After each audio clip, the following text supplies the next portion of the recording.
Hi, welcome to this video. I don't normally do this in my Leicester shirt, but it was a big day yesterday and Leicester won the FA Cup for the first time and that was really good. So it's Sunday the 16th of May. My team's FA Cup winners, but I'm doing this video really because you've been doing the module 2, and in your module 2 it talks about basic instruction and it talks about alert, inform and instruct, and we as instructors use alert, inform and instruct as part of our ways of teaching. So really the alert part is alerting somebody to the hazard, i.e. pedestrian crossing. The inform part is where they've got to look around the crossing, and the instruct is then what they need to be doing, so slowing down, bringing it into second gear, coming to a stop if necessary, or just being aware and travelling through at a slower speed. So what I thought I'd do is I'm going to do a few pedestrian crossings and I'm just going to talk about the alert, inform and instruct part, just to give you a bit more of an idea. I know you've probably done some in your module 2, but as we go through, we're going to be using it more and more regular as doing different things. So it's just a bit of a reminder really, so that you can focus in between lessons as well, to be able to achieve what you're trying to achieve as well. So I'm going to continue on then, and I'm just going to talk to you as I go through a few pedestrian crossings, that's all.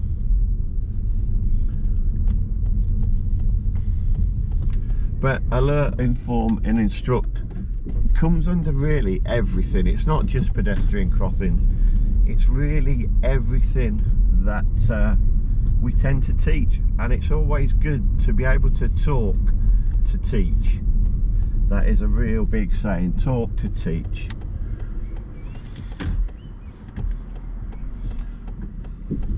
So it could be things like junctions, traffic lights, pedestrian crossings, roundabouts, anything really you can use alert, instruct and alert, inform, instruct.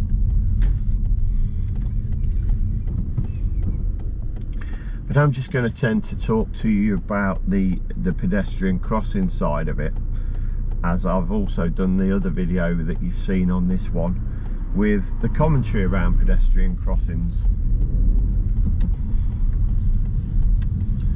So the two tie up together quite nicely.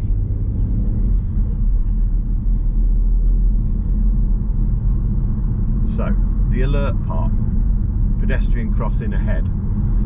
The inform, scan the area. Is there anybody who's standing near it? Anybody press the button? And the instruct, we're going to continue through nice and safely. That's good. So there was nobody at that crossing, but even so, it's all about understanding, and it's all about using it as well in your teaching when you're out practicing with yourself. Alert, inform, instruct. Okay, so pedestrian crossing ahead. I want you to check your mirrors, scan the area. That's the inform part, and then we're just going to travel on through because there's nobody standing at the crossing again. But there was 2 pedestrians coming up to it, but they weren't showing any signs of body language that they were going to be looking like they were crossing. It's also important to look for body language. Look for what the pedestrians are doing. Are they looking like they're going to walk straight past? Are they looking left and right to see if there's any vehicles coming? And if you think about it, a lot of it is what we do as pedestrians when we're using pedestrian crossings.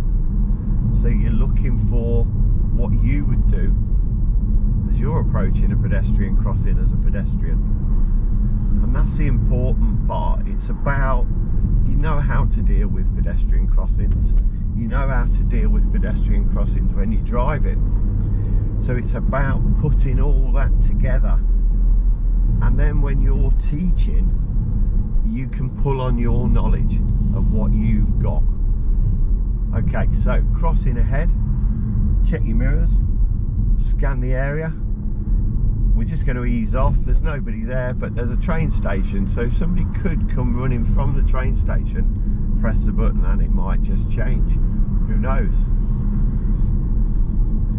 So again, it's all about thinking around what's happening. As an instructor, we're looking a lot earlier anyway, so we should be able to see the crossing before the pupil, and it's being about able to understand what you're going to do. And I keep mentioning that, understanding what you're going to do when you are the ADI, or when you're teaching somebody about what they need to be looking for, really. Okay, so crossing ahead, again, check your mirrors, scan the area around the crossing. There's nobody there, so I'm going to stay in the gear that I'm in at the speed I am of 26 and just continue on through. I'm just checking my mirrors there because there was a set of traffic lights and they've just changed, so I've come into a stop. So it's about understanding, like I say, what you're looking for, practicing. And that's a big one as well. Practice what you've been doing with me. Try and get it to the stage where you feel comfortable with it and you feel able to use that as your platform to be able to go on and teach what you need to teach.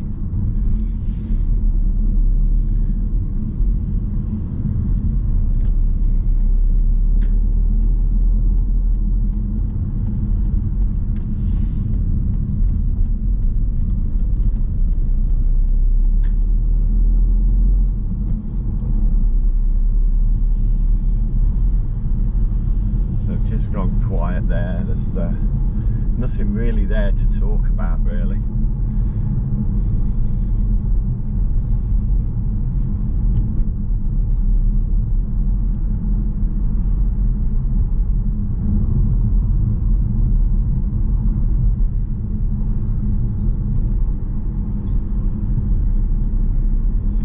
So crossing ahead, scan the area, check your mirrors. Looking, there's nobody there, nobody's pressed it, so I'm just going to carry on through again at 27 miles an hour.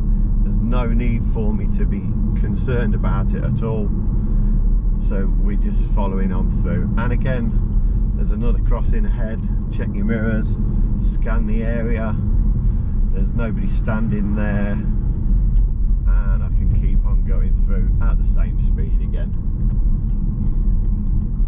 So try and use that all the time. And again, just to confirm it, it's alert, inform, instruct. So you alert them to what the hazard is, i.e. pedestrian crossings. You inform them where they need to be looking and what they're looking for, and you instruct them on what they need to do.